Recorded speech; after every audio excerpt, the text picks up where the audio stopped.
Okay, welcome, dear friends. I'm Rabbi Moishy of Chabad Rockwall. Thank you to each and every one of you for coming. It's incredible to see this type of response and support, and we deeply appreciate your presence here. Tremendous thank you to Esther and Rachel for traveling all the way from Prescott, Arizona, to share your story. We are so grateful for you to deciding to go and share this experience with others and help educate. I also want to thank Darby Berkey with the Rotary Club for all of her help, as well as Dawn Redding of the Blue Ribbon News, who helped share and promote this event. I want to thank our event sponsor, Katrina Stephens. We deeply appreciate your support, and it's through your generosity that this event was able to happen. So, a short schedule. We're going to share a 5-minute video with a brief background of the Holocaust. I will then share a few words, followed by a short musical presentation that will lead us directly to our guest speakers.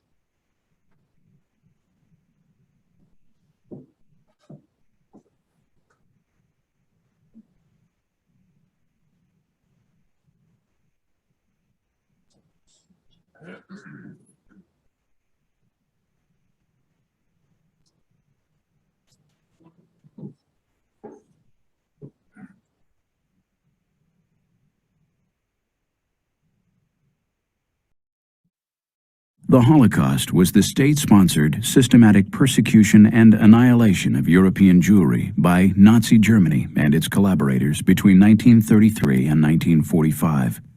Jews were the primary victims. 6 million were murdered. Roma, Gypsies, physically and mentally disabled people, and Poles were also targeted for destruction or decimation for racial, ethnic, or national reasons. Millions more, including homosexuals, Jehovah's Witnesses, Soviet prisoners of war, and political dissidents, also suffered grievous oppression and death under Nazi tyranny. The Nazi Party came to power in Germany in 1933.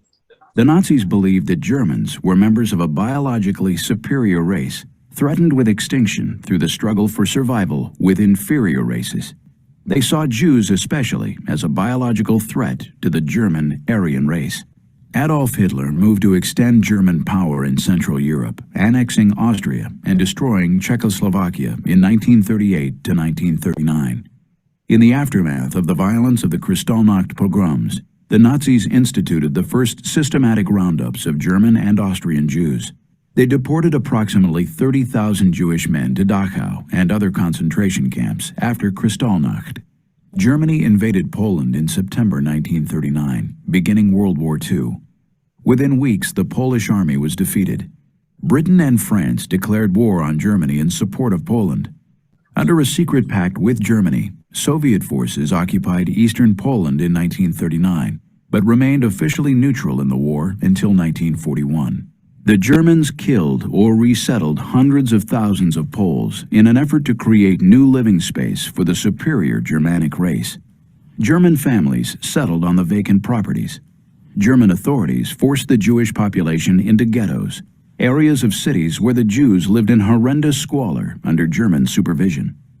During the next 2 years, German forces were victorious, invading Denmark and Norway, the Low Countries, Belgium, the Netherlands, and Luxembourg, and France.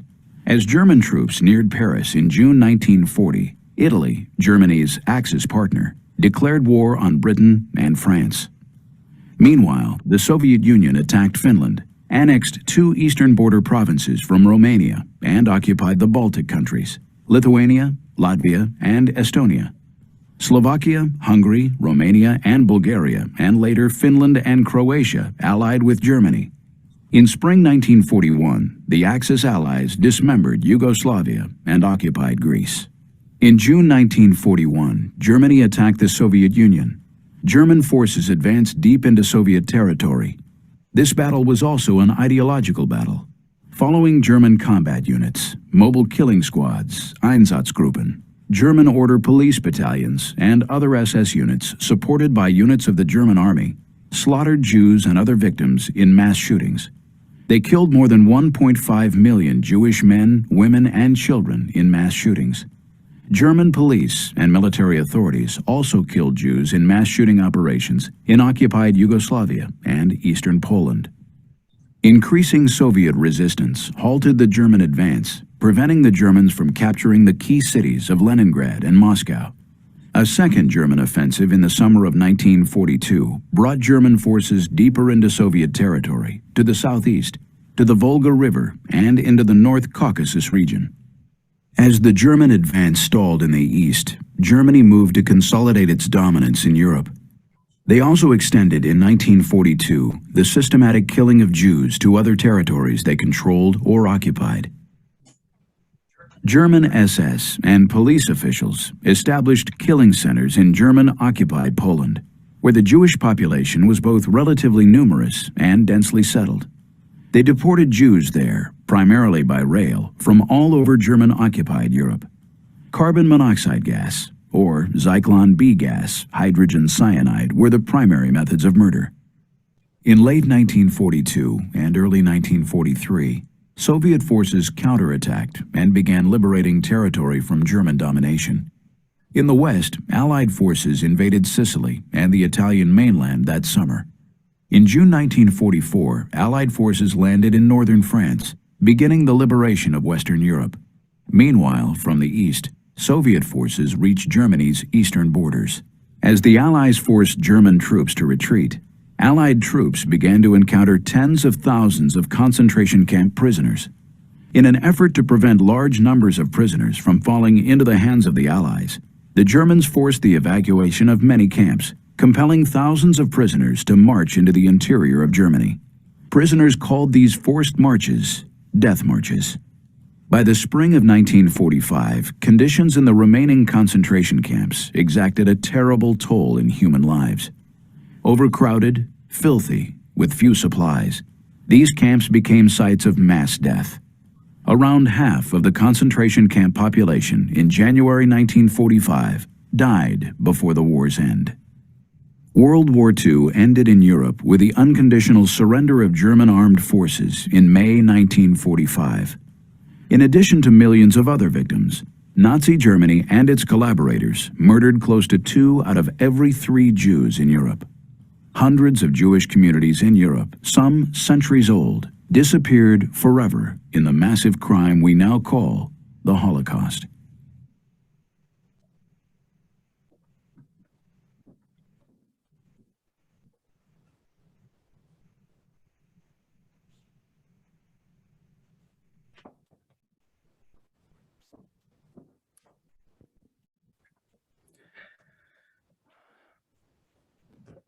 It was a long night that Elie Wiesel spent in private audience with the Lubavitcher Rebbe, Rabbi Menachem Mendel Schneerson.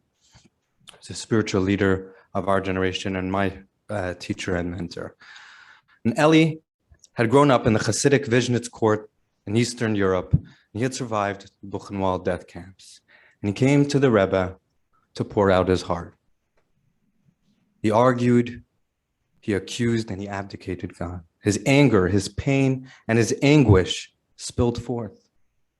He wasn't looking for answers. He didn't even know what his question was. By the end of the long soul-searching session with the Rebbe, Wiesel came to confess, or rather to discover why he really came to see the Rebbe. And he said, "You asked me what I expect of you."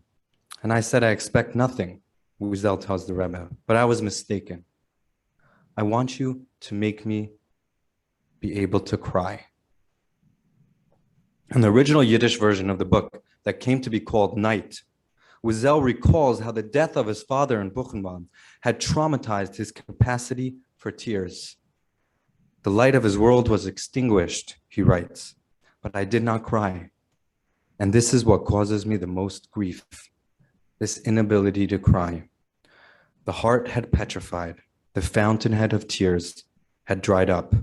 Wiesel pleaded with the Rebbe, make me be able to cry. What was the Rebbe's response? Did the Rebbe put his arm around this broken man and allow him to experience his long-awaited catharsis? Did he come forth with his famous paternal love and allow Wiesel to weep on his shoulder and mourn for his father lost? The Rebbe responded in an unexpected manner. Yes, he encouraged Wiesel to find the needed catharsis for his grief, but not in weeping, because weeping is not an adequate form of catharsis for the colossal suffering of Auschwitz and Buchenwald. The Rebbe shook his head. That's not enough. It's not enough to know how to cry. I shall teach you how to sing.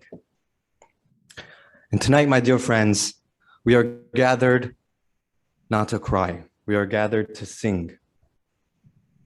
We are gathered to hear a story of perseverance, a story against all odds of not just surviving, but thriving, a story of the strength and growth of the human spirit and of forgiveness, responding to tragedy with triumph and despair and destruction with hope and healing. After the Yom Kippur War in Israel, Rabbi Yisrael Meir Lau had a private audience with the Rebbe.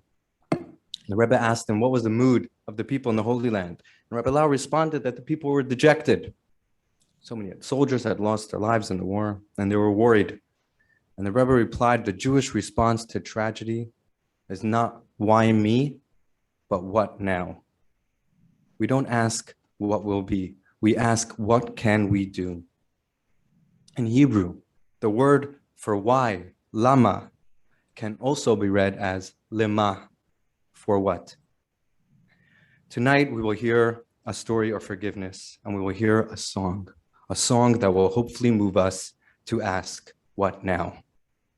It is my privilege and honor to introduce Esther Basch, along with her daughter, Rachel, to share her story. Okay. Thank you, Rabbi, for that very heartwarming introduction. Before I introduce my mother, my name is Rachel. I'm her daughter, her oldest, and she was 17 when she had me. 8. Oh, you've gone up to 18. Okay.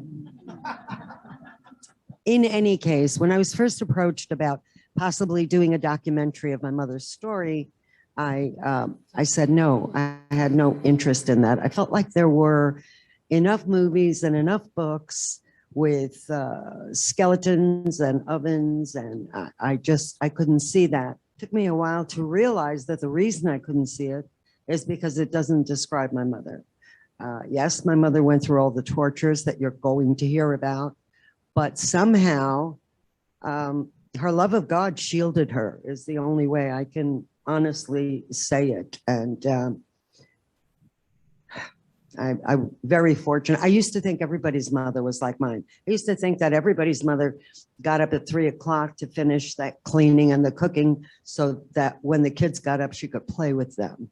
It took me a long time to realize, like, when I became a mother, I couldn't be that mother. So in any case, I will let my mother begin her story, and we'll take questions after, so save them. So, Remember how we told you like this? like that? Like that. Can you hear me? Okay, and I hope you'll understand my accent too. What happened? Anyways, my name is Esther. I was born in the Carpathian Mountains. When my mom was born in the same town, it was Hungary. And when I was born, it was Czechoslovakia. Then in 1938, the Hungarians came back. And in 1942, the Nazis took over. And that was the end of the Jewish population. Talk about your But- childhood, Mom. Yeah, but I had a wonderful, wonderful childhood, loving parents, playing with my friends, Jewish friends, Christian friends. We were very, very happy climbing the mountains of the Carpathian Mountains. And it was a beautiful life, a poor life, We didn't have much. My father was a rabbi and he made very, very little money. But I was a very, very happy person.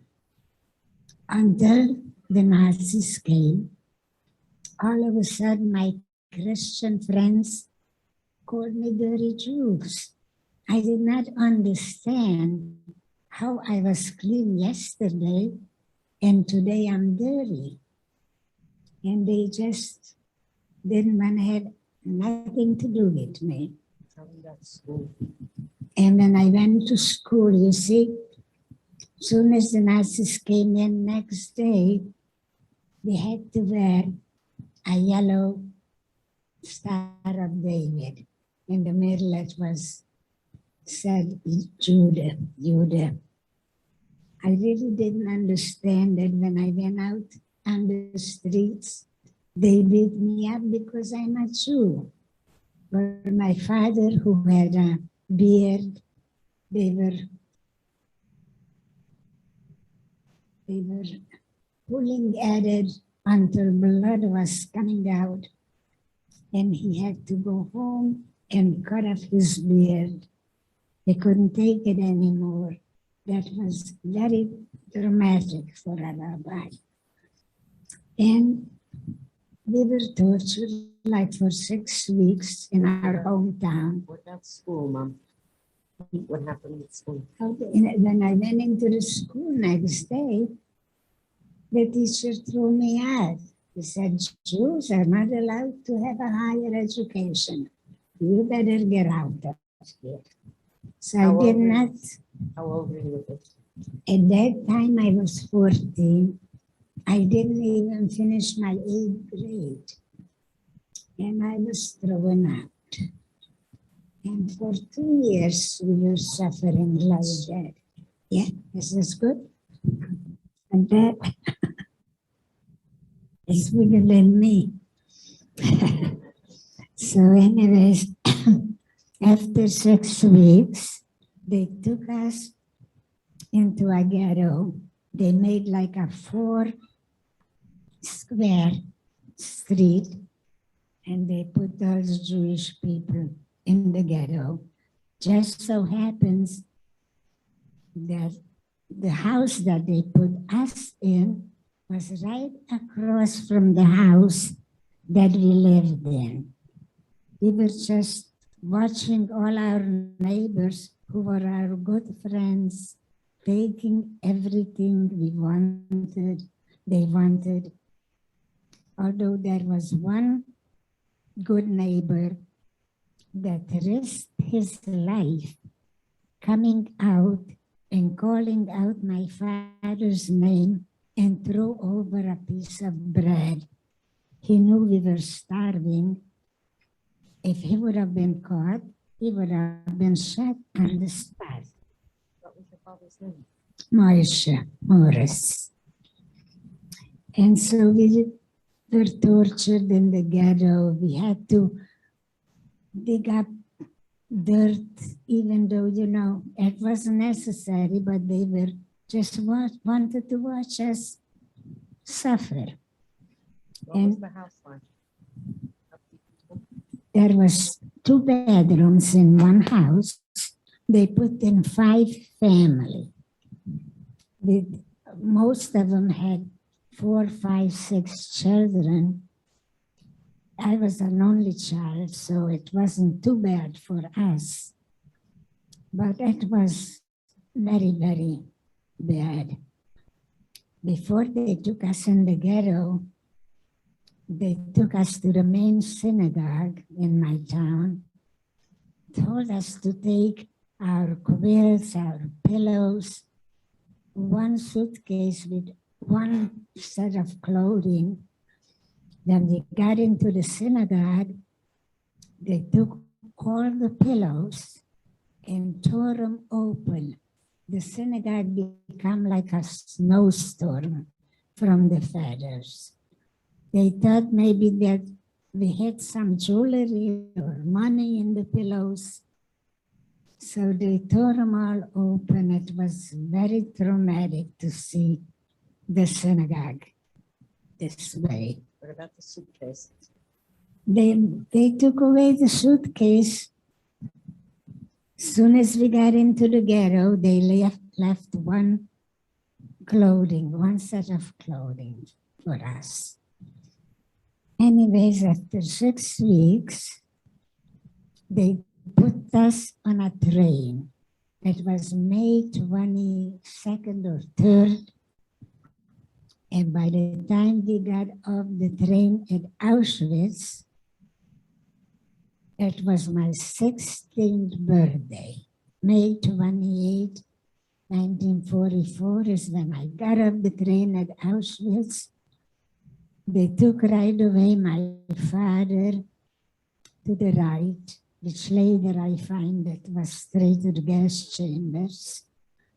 I was still holding hands very strongly with my mom till a couple came and tore our hands apart by force and threw my mom to the right and took me into the barracks at Auschwitz, Birkenau. And it was a torturous 3.5 months. They tortured us mercilessly. And we had to stay what they called Selapel, which means to be counted, morning and night for hours and hours until everybody in the camp was counted for. Many of us couldn't stand the horror, the torture anymore. They went to the barbed wire and touched it. And until they found them, the barbed wire was with electricity, and right away they were gone. Many times I was so tortured that I went to the barbed wire, but I couldn't touch it because in front of me came my parents' faces, and I couldn't touch it. But if they're alive and I'm not, this is how I believe so strongly in God. He puts my parents' faces in front of me. I believe that very, very strongly. So after 6 weeks, we were standing in line every day to be counted. And whether it was rain or the sun was beating on us or thunder, we had to stay in line to be counted. And Mengele used to walk this. One second. I just want to know if there's anyone here who's not heard of Dr. Mengele. Okay, so Dr. Mengele was called the Angel of Death. He wore a monocle and he experimented on children, mostly twins. He liked to see what if he did something to the one twin, how the other twin reacted. I mean, he was a sick, twisted man, but he was in Auschwitz-Birkenau, which is where Mom was. Yeah. And every day they had to stand 5 women in Five. one line. in a group. A long line, Yes. lines and lines of 5 women to a group. And Yeah, Mengele would go up and down and choose his victims. yeah. Whether he wanted to experiment on us or whether he just wanted to take us to the gas chambers. One day, he was standing in front of my line. I was standing in line with 4 sisters from my hometown. The youngest was my best friend, Rosie Cohn. As we were standing in line, Mengele comes and it looked to me like he points this horrific silver cane at me. So I stepped out of the line.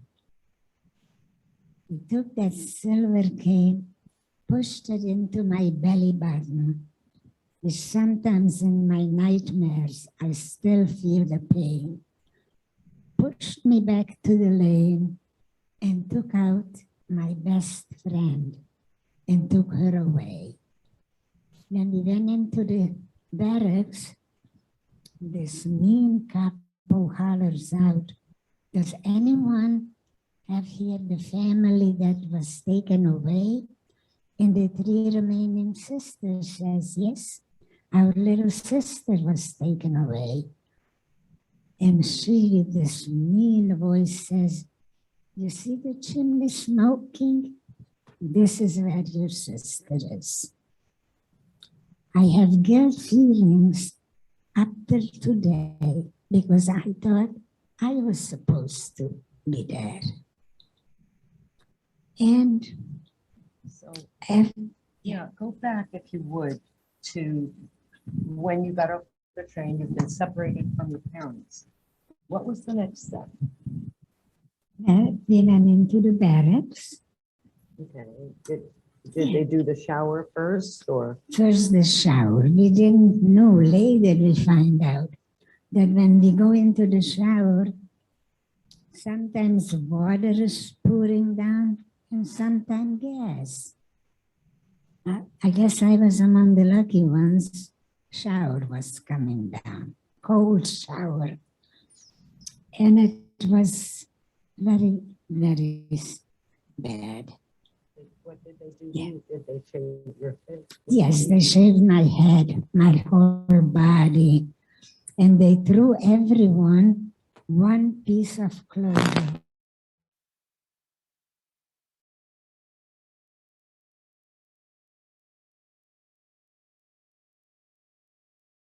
Pants, which was so big, thank God, that it covered almost my whole body. But at least, you know, it was better than just one piece of clothing. And we were there for 3.5 months. Then they decided to take women to labor camp. Somebody wanted to help you out and get rid to your mother? Yes. You know, I was such a naive girl. And She's I so was, sophisticated now, just yeah. go ahead, Ma, sorry. And a woman talked me into, she saw I'm crying for my mom. So one day she says, you know, Esther, I know where your mom is, and if you give me your piece of bread, I can take her to her. Of course, I was very happy. For weeks, she was taking my bread until one day a couple saw her and beat her up mercilessly and telling me, you stupid girl, don't you know your mother is not alive anymore? But I didn't. She said she is, and I believed her. And so, anyways, after 3.5 months, in the meantime, I befriended a woman who was 2 years older than I, and we became like sisters. Her name was Helen. And, you know, we were comforting each other and trying to do our best to be together. After 3.5 months, the Nazis decided to take women to labor camp. The barracks had no door, so they put a heavy barrier, tons, and put it in front of the door, and they left a little opening, and they looked at us. And whomever they thought could go to work, pushed them in the barrack, and whomever they felt they can't, after 3.5 months in Auschwitz, I was like a skeleton already. And they looked at me and they pushed me away, which later I'm finding straight to the gas chambers. So I was standing in front of that door and crying, now I lost my so-called sister again. And as I was standing and crying, all of a sudden this unbelievably heavy door fell over and I snuck into the barrack. Of course, by the time I snuck in, my so-called sister was taken away already to another labor camp, but I was taken to a different labor camp. I was not supposed to be here, but God had other plans for me. I feel very strongly that He made sure that heavy barrier falls over. I snuck into the barrack, and this is why I don't have a tattoo. I wasn't supposed to be here. I was supposed to be taken away. But they took me to a different labor camp and ammunition factory. We were there for 9.5 months. Yeah, I had to solder handles to the mines that they throw in the ocean. Many times I had to work 12 hours a day. Every 2 weeks there were shifts changing. I had to work 24 hours. I was so incredibly tired that I soldered my fingers to the mines. So I have no fingerprints.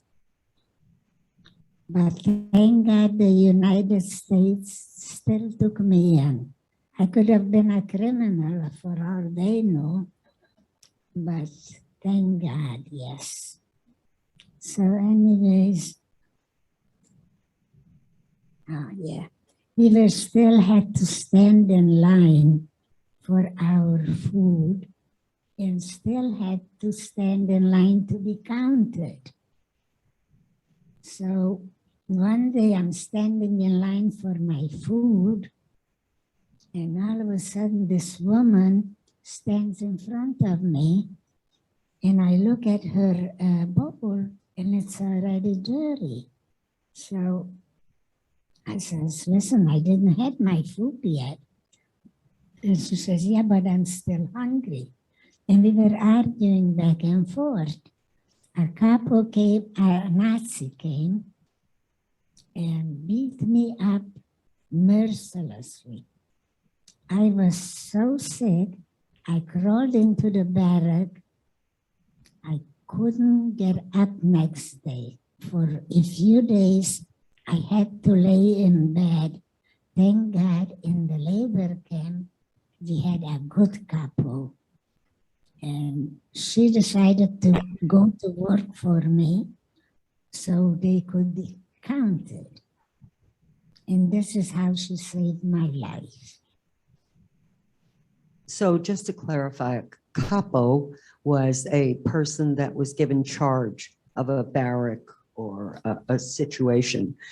Some of them were Jewish, some of them were Polish, and for just a little extra something, they were made to oversee, and most of them became quite cruel. Mom was very lucky again. Yes. Her life is full of so many miracles, I wouldn't even know where to start. But again, this capo, instead of turning her in, which would have definitely meant immediate death, she went to work for her. Yeah, she went to work for me, and this is how she saved my life. Anyways, we were in that labor camp for 9.5 months till the American soldiers started coming forward. So they took us what they called a death march, because many of us died on the road. No food, no water, and just walking and walking. Finally, after days of walking, we wound up in another labor camp where I found my so-called sister. She also worked in an ammunition factory. Oh, Helen, yes. We were so happy. But the Nazis shut the gates and disappeared. And we were there for 2 weeks, no food, no water. And finally, the American soldiers came and shut open the gate and said, "You are free." And go, yeah, we couldn't, we were still huddling together, crying because we see uniforms. We didn't know.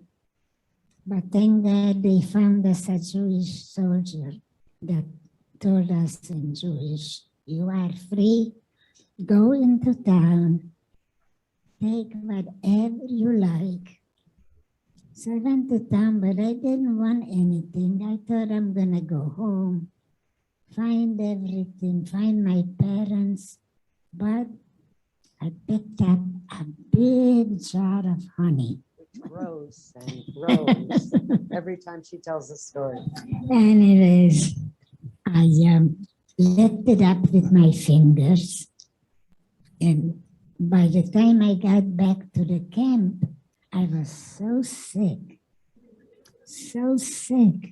that the soldiers had to take me to the infirmary and bring me back to health. I was there for 4 weeks and they called me the Honey Girl. Should I tell it or should you? Mhm. Should I tell the Honey Girl story or should Sure, you? go ahead. Okay. So 16 years ago, my granddaughter, who is going to be 18 next week, she was 2. And my daughter had called about going to watch 4th of July fireworks, which we did. My husband, I, my daughter, and her daughter. Well, this 2-year-old is sitting in the stroller and watching the fireworks and listening to this patriotic music and just, you know how we feel on the 4th of July. You know, it's one of those times when we really do treasure our freedom. So next morning, I tell Mom, I said, "You're just not going to believe what Jasmine did last night. She's sitting in the stroller. She's not hungry. She doesn't need to be changed. And tears are running down her cheeks." So Mom says, "Did I ever tell you about my first 4th of July?" No. I'm just going to pause here real quick to tell you that I knew nothing. My parents couldn't talk about what had happened to them. I didn't know anything till I was late in my teens. And that caused me a great deal of grief. I actually, for the first 18 years of my life, believed that there was something terribly wrong with being Jewish, because my parents would wake up at night screaming, and I knew it had to do with being Jewish. The kids at school, once they found out I was Jewish, they were not very nice to me.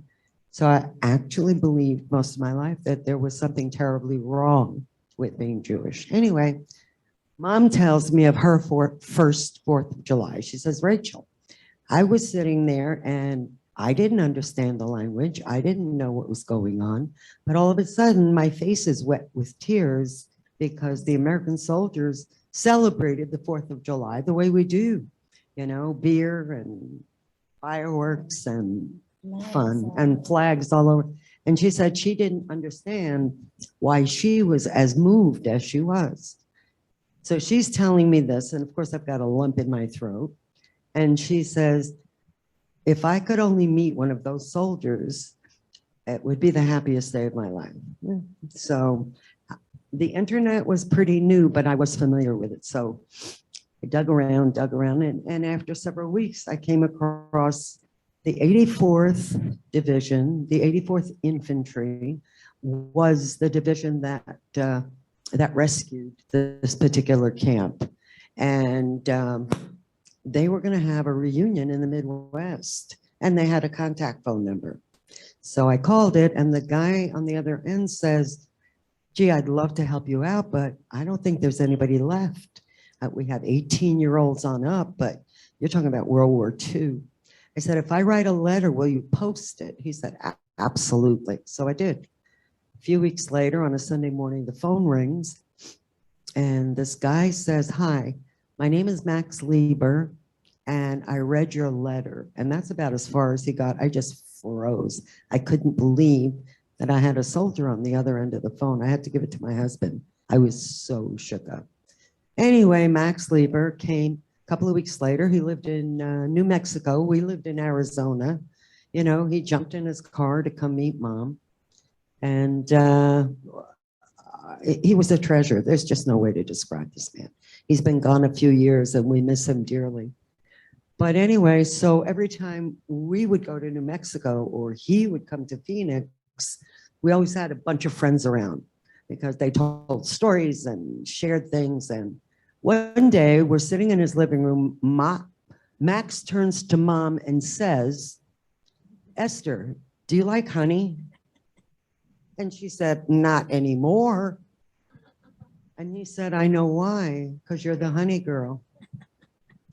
Another small miracle. Okay, so now you've been liberated. So this is why my document is called the Honey Girl.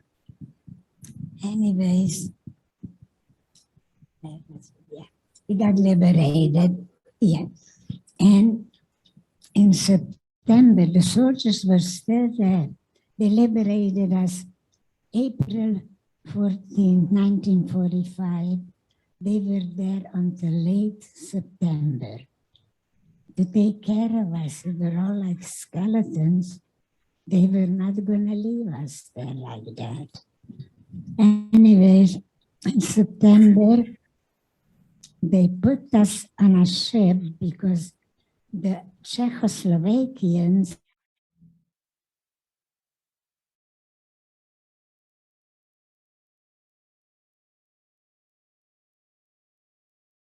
they put us on a ship to Prague.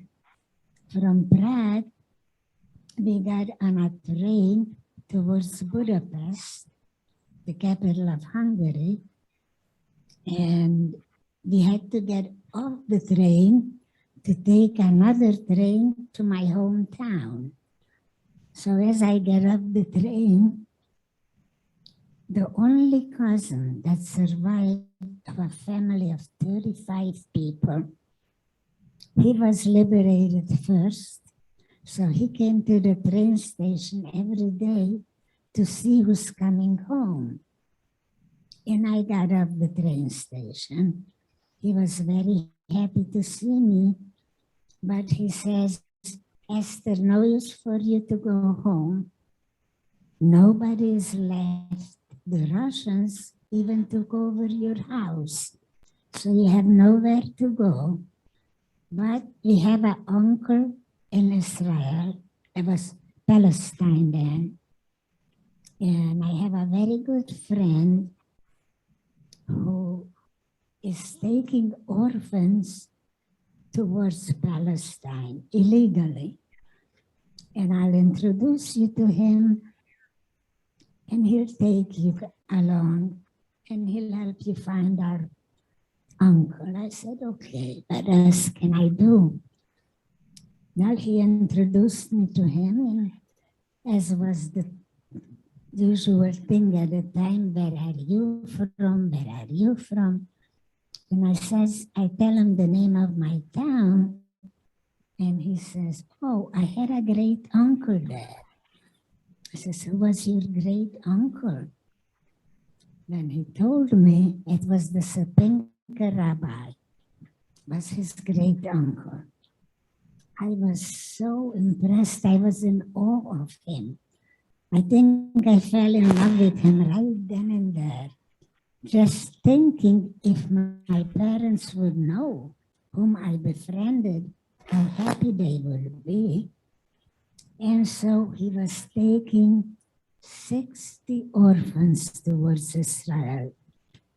He was 23 years old and he took that upon himself. And we started walking and walking. Sometimes we were able to take a train, but then the train tracks were bombed. We had to get off. In the meantime, we kind of fell in love. We got We got married in a displaced persons camp, which the United Nations took care of us. And it took a long, long time to get to Israel. By the time we got there, 2 weeks later, Rachel was born. We wound up, when the kibbutz, I don't know if you know what a kibbutz is. It's actually an organization of, A Jewish organization. it's a Jewish organization of kind of people that work together, one woman takes care of the build- children, another, To build it's, Israel. a community. But before you get to that, Mom, my parents' wedding picture is on a table in the back, and it's really quite sweet. The American soldiers got together. They got her an army blanket to wear as a skirt. The women Because in we the were kibbutz wearing jeans. sewed a skirt for her. She got one of those. Yes, Thank you. thank you. One of those short jackets, army jackets. And they all pitched in their ration of 2 cigarettes a day to buy a piece of white silk because a bride should wear white. Yes. Yeah, and my father's wearing an army coat. It's really, That's my. it's a beautiful picture. That's Yeah. my wedding picture. That's her wedding picture. I don't know that anybody would be prouder of theirs, right? So, Yeah. Anyways, finally we got on a ship because I got pregnant in that displaced persons camp. So they were trying very hard for the baby not to be born in Germany. So they finally took us on a train to France. And in France, we got on a ship. And we were traveling for days and days till we finally wound up in Haifa. We already saw the port of Haifa. We already sang the national song, Hatikva. And we thought we finally got to Israel when the British caught us and took us off the ship by force. They threw tear gas in the ship and took us off the ship and put us on another ship and took us to Cyprus. We were there for 6 months till finally, being that I wasn't 18 yet and I was pregnant, I was among the first ones with my husband to get on a ship finally to get to Israel. It was the happiest day of my life. I hope, I pray. but I want you to go back to the displaced persons camp on the bicycle.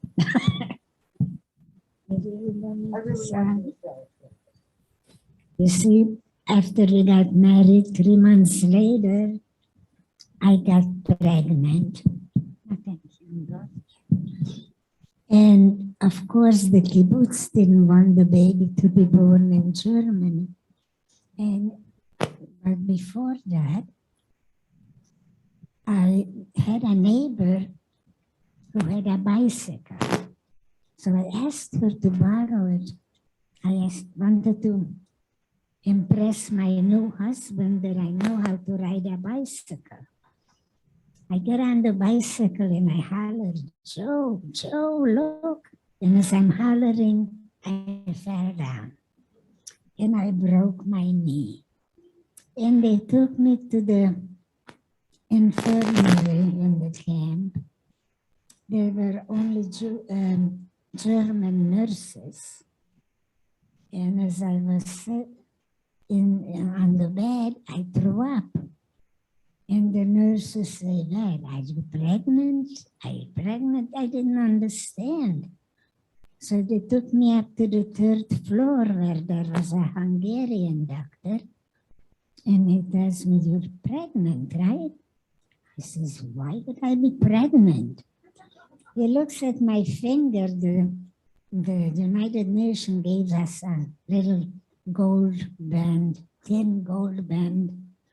And he looks at my finger. He says, you're married, right? I says, yes, so. I had no idea just because I got married, I'll be pregnant. You see, in Europe, you don't know the facts of life until the day that you're getting married. Your mom takes you to her bedroom and tells you the facts of life. But I had no mom by then. Anyways, we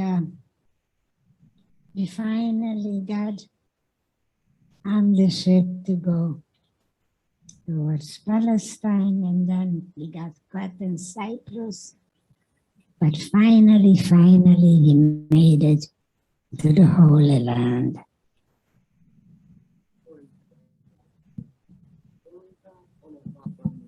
Oh, yes. Okay. You see, then we were going towards Palestine.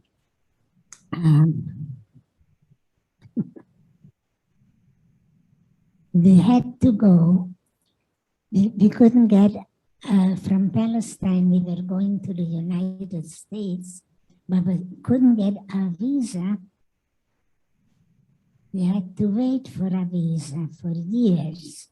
So first we went to France, and from France we went to Canada, which we lived there for 6 years. And by that time I already had 3 children by the time we got to Canada. And I was walking with my children on the street, and all of a sudden I see this woman look at me and then starts running. And I holler, Ilonka, I know her name. Where are you running? And she says, you mean you're not gonna beat me up?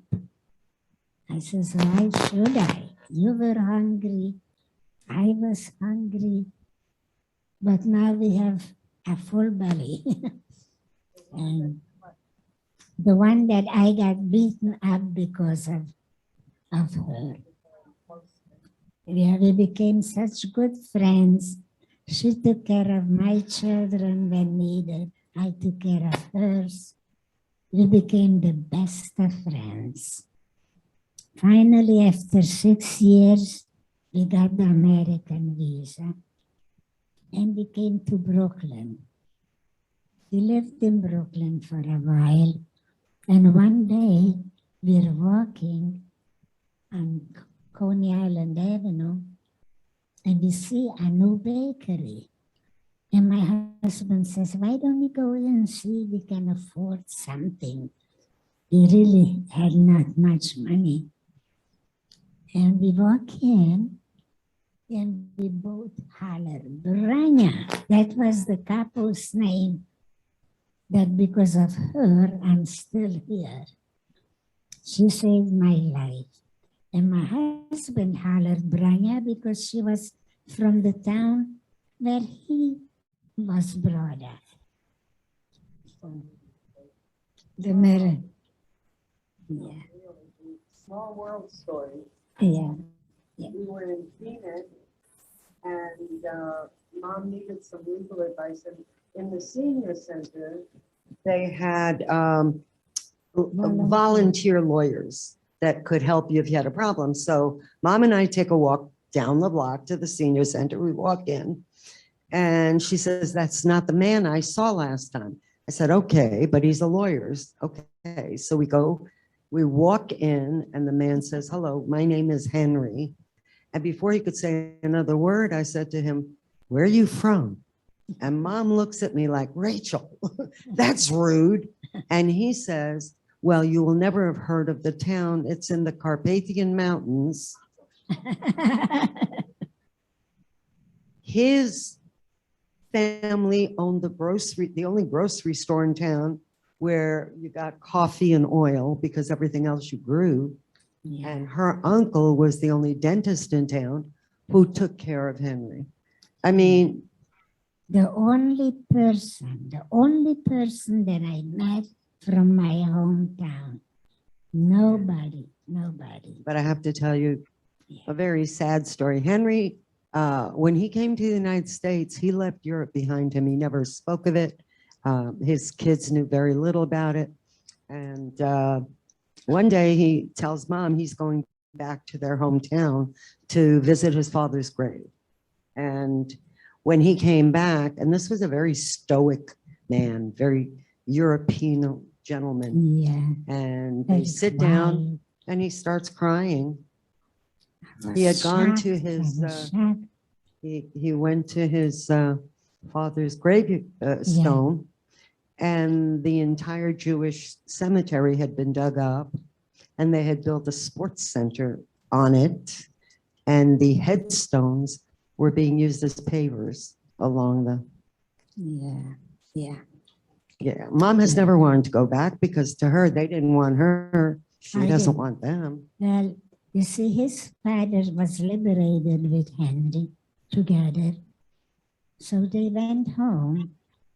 But when Henry saw how the things are still there, unbelievable. They still hate the Jews. But his father didn't want to leave. Just didn't want, so he died in my hometown. But Henry came to the United States and made a nice living. He became a lawyer. And it was, yes, very nice.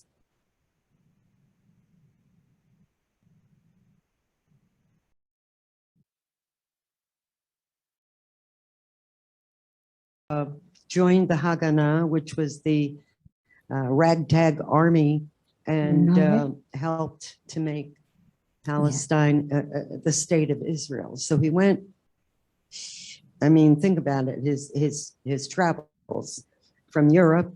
He was in slave labor, terrible tortures. Then he met mom and, you know, fell in love. And then he was taken to Cyprus where they had to put up tents, and they were still under barbed wire, not electrified barbed wire, but barbed wire nonetheless. And from there to Israel to become a soldier. I mean, I feel like a piece of living history between both of my parents. Yeah, and you see, then the 1948 war, the independence war came.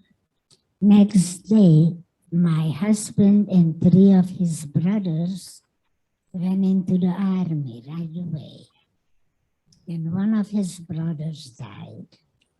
My father-in-law was already in the United States and sent us such sad letters, how sad it is to lose a child, which now I understand, because 2 of my children died within 2 years, these past 2 years. They were born 15 months apart and they died 15 months apart. So now I understand what he was talking about. And so, did I miss anything? You know, well, from Auschwitz, I was taken what they called Fallersleben then. Where you were liberated. It was called Salzwedel. Salzwedel, yes. And then where we got married, it was Fernwald. Fernwald was the displaced person, DP camp, yes. Anyways, just before, I want to tell that about forgiveness. Please do. You see, when Steven Spielberg made that tape Schindler's List, he took all the proceeds from that movie and send out people from Hollywood to Holocaust survivors who wants to make a tape of their life. And my husband and I made a tape. Then this woman from Hollywood finished my story. She says, Esther, how do you feel about the Germans today? I says, well, I cannot forget the horror they put me through, but I can forgive, because if I don't forgive, if I hold a grudge, I only hurt myself. This woman from Hollywood hugged me, telling me I was the first Holocaust survivor answering her question the way I did. But I believe in it very strongly. It also inspires people to it as well. Yeah, you Teach know, them at the college. yeah, we speak at all over, and we spoke at the college, I think a couple of years ago. And when I finished my story, this man comes to me and thanking me and says, I'm gonna go home and call my brother, whom I didn't speak to in 20 years, because he did something that I didn't like.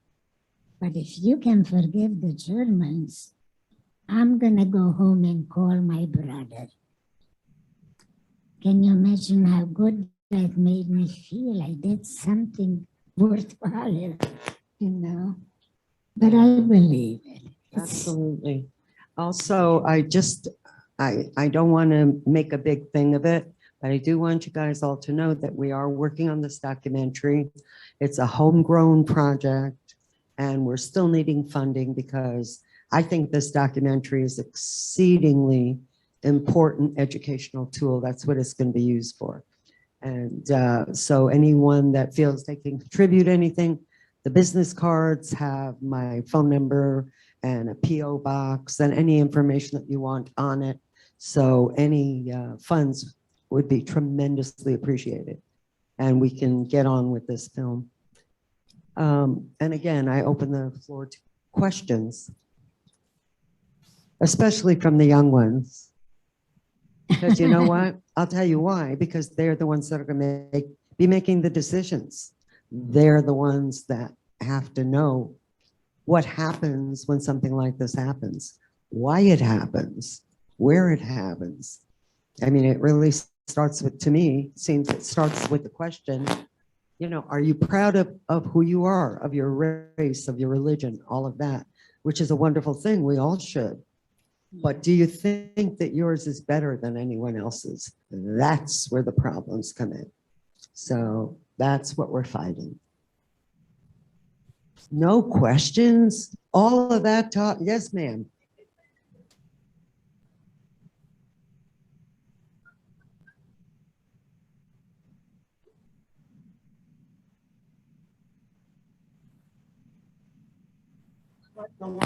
The woman she was arguing with, who cut in front of her and said, quote unquote, but I'm still hungry. And my mother said, but I haven't eaten yet. So you kind of have to know what it's like to starve, which thank God few of us here do. But yeah, you're welcome. Yes.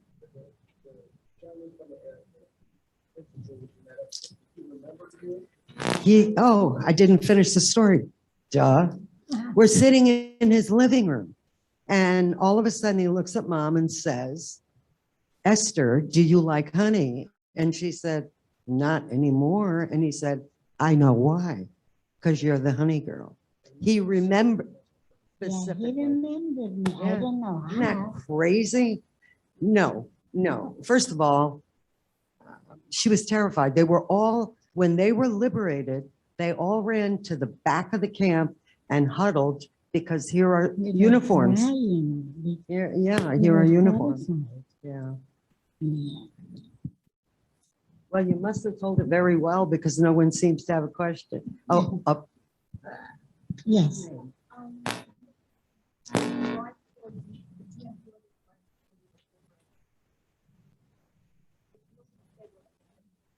Yes.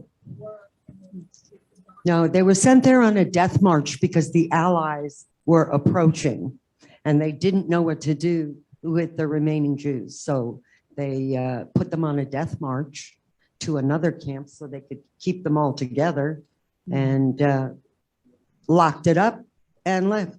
Yeah. And they were liberated by Americans. And I do have to say, and I'm not saying this with malice, I'm saying this with truth. My father was liberated by the Russians, which was a completely different story. The American infantry could not have been kinder. When my father was liberated, he weighed about 60 pounds and he was crawling, he couldn't walk. And he said to the Russian soldier, please help me, I'm a Jew. And the Russian soldier said, so what, I'm a Jew too. I help myself, you help yourself. They left him there dying. Yeah, he left him there dying. He crawled for days because he couldn't walk till he wound up in a German farm, and the people there picked him up, took him in the house, and brought him back to health. And it was The a Christian, Germans, the Germans. German Christian family. Yes, yes. You know, we all like to think that given the opportunity, we would do the right thing. I mean, we'd all really love to think that, but when, even with the Germans, I put myself in their position. So there's no food. The army has everything.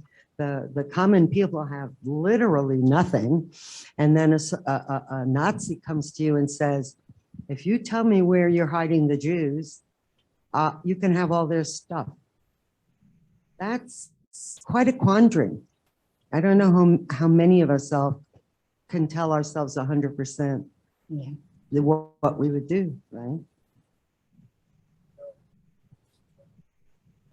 Helen? I don't know because she was a Romanian born, Yeah, and the Romanians didn't care as much as the Czechoslovakians. yeah. He can't hear you because of, Oh, okay. you heard me. I'm Yes, I'm sir. forgetting about this thing.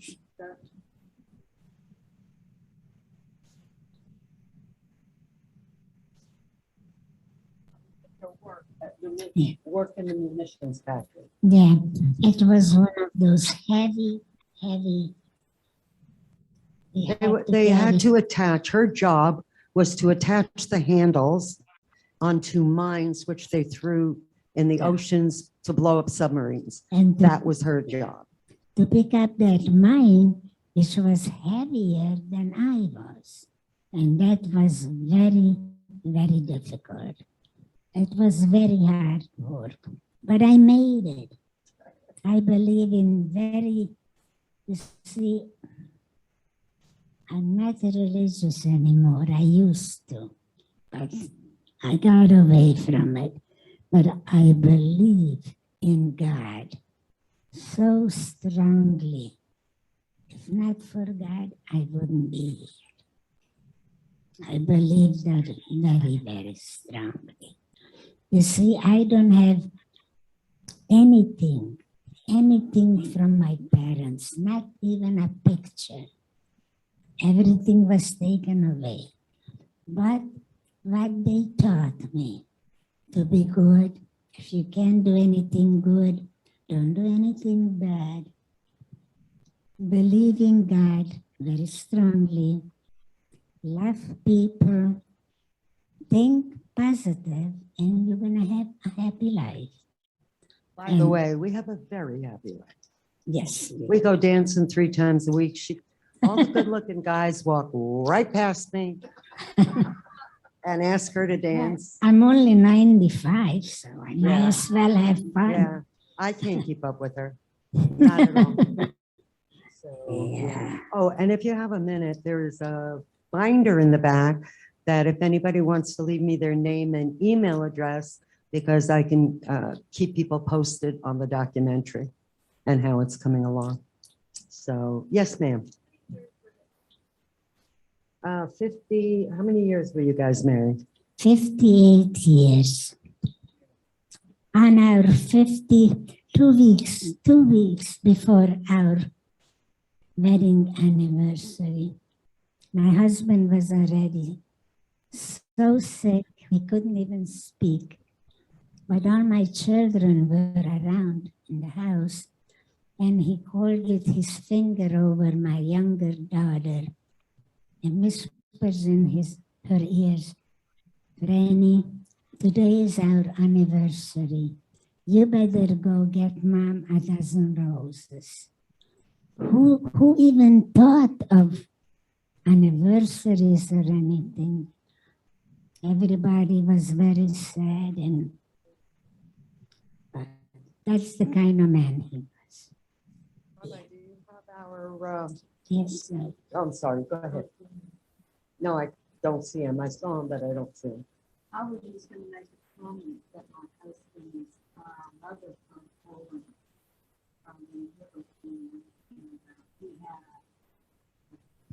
a great Chabad was trained. Oh, yeah. And there's a book out, I don't remember the name of the book. He actually ended up back coming to the United Yeah. States and graduating Harvard Law. That's Yeah. something. And yeah, the Yeah. and the book. The one thing that all survivors share, all of them, is a miracle. None of them would be alive. I mean, Hitler destroyed 2/3 of the Jewish population of all of Europe. Imagine Yeah. that. So, Rabbi, do we have that clip? Yes. Okay, so, This oh, I'm young sorry. man. Someone else had a question. Yeah. Yes.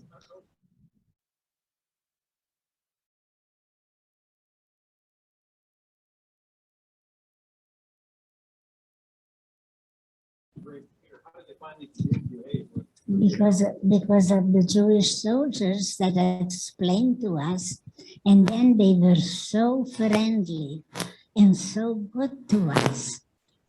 They were feeding us all the best food, like tapioca 3 times a day, to be sure to come back to health and whatever we needed. Well, you could see in the wedding pictures, yes, chips. Yes. sir.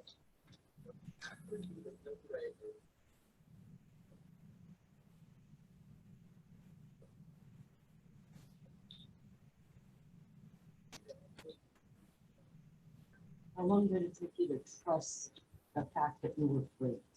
Well, it took me a little while. It took me a little while to worry about the Christian people because Yeah, that's I was worried. We had such lovely neighbors in Brooklyn, New York, so friendly. Whenever she cooked some Italian food, she used to bring it to the house, and shakily I was taking it. I was terrified of her because I couldn't believe it. All my good Christian friends turn around. They were terrified. But This is part of yeah, the problems that I had because they shook at authority. My parents would never go up to school to question something that I had an issue with, never. They were terrified of uniforms. They were terrified of dogs. My mother was absolutely terrified of dogs because the Nazis put on a show of allowing their German shepherds to tear take people apart. And we And- had to watch And they had it. to watch, they were forced to watch. And while we were shivering and, they were laughing. That's what they wanted. Just The to- ultimate cruelty. Really. I wanted the rabbi to show just a quick clip of, we have a preview of the documentary that's online, actually. You can find it on that business card in the back. And it's a preview of what we're working on.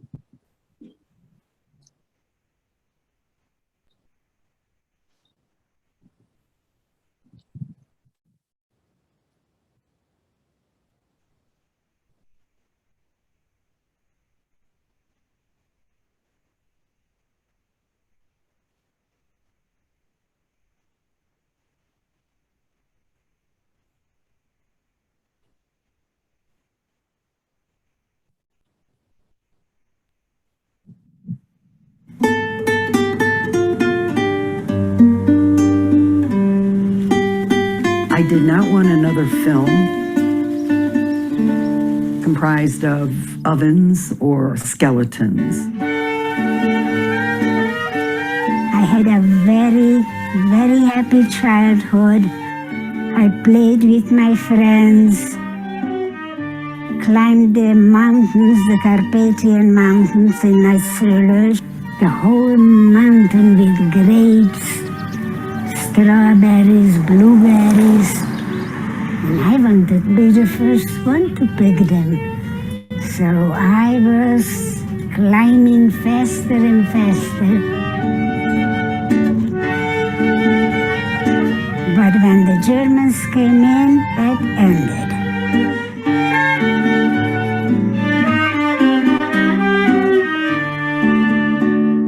I couldn't believe that I had found a soldier that liberated my mother's camp. I call him my American hero.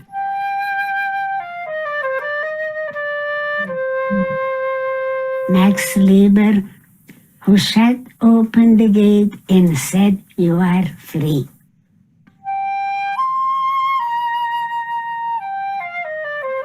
Immediately following liberation, they told them to go into town and take whatever they want. I picked up a jar of honey and licked it up with my fingers. My great-grandmother and grandma came to my school. Everyone was completely focused on what she had to say. The hardship she went through, how she can just be so forgiving, so kind. Can I be forgiving to the level of my mom? To come face to face with a Nazi, not reachable.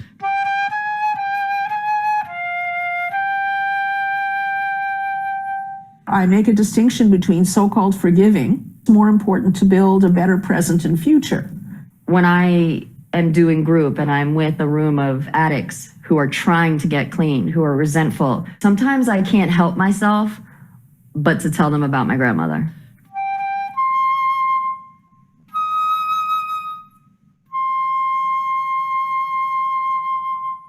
And that's what my grandma has shown me, is that, you can forgive things that appear to be unforgivable. And he takes a look at me one day and he says, "Esther, do you like honey?" And I tell him, "Not anymore."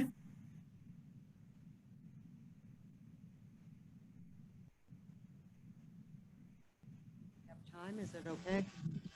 Okay, so the documentary, as I said, it started a little sketchy because I didn't know if I really wanted this. But then this friend of mine wanted to have a meeting and discuss the possibility. So it was him, a friend who is now a co-producer. Our director wasn't there. There were just the four of us, me, Mom, five of us, Lori, and Tim, and this woman who I'd never met. And she's sitting there very quietly while Tim, Lori, and I are discussing the possibility. All of a sudden, she had been sitting there and she opened her mouth to say something, and I realized she has this strong German accent. She starts crying and she says, "You have no idea how much I want to be a part of this project, but I have to tell you what I bring to the table. I'm a recovering neo-Nazi." Well, how do you react to that? I will tell you how my mother reacted. My mother took her hand immediately, comforting her, and said, "Honey, you were a kid. You didn't know any better." And the truth is, we've come to know her very well. And she was brought in a home of hate. She was brought up in a home where the most treasured possession was a signed copy of Mein Kampf. So children are what they're taught. She is the sweetest, loveliest. Her and Mom have an amazing relationship, and she's in the film because I feel it's very important to understand that we are victims of our circumstances. So on that note, can I say anything else to anybody? Are we good?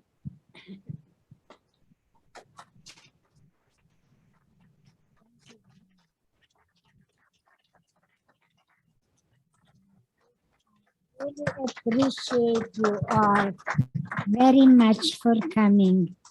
Thank you so much for caring enough to listen to me. A Holocaust survivor is feeling so much better when I speak and I see how people care. I feel like a burden is off my shoulder and I have less and less nightmares, which is very helpful to me.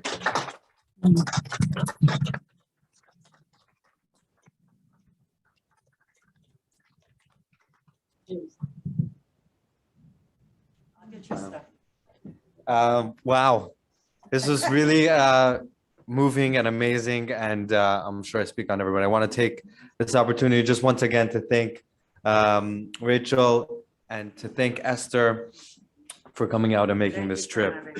Absolutely, this is truly our privilege and pleasure and honor. Just wanted to. First of all, I wanted to shout out Mayor Kevin for showing up, but I wanted to lastly and certainly not least, I wanted to thank my wife Hannah for allowing this to happen and really being behind a lot of what we do. Lastly, in the back, you'll find most of the things she was mentioning, the business cards, if you want to stay updated on the Honey Girl documentary, there's a sign-up sheet there. There's also a brochure that will showcase our adult education, our newest class that's happening actually next week. It's called Book Smart. Jewish people are famously referred to as people of the book, right?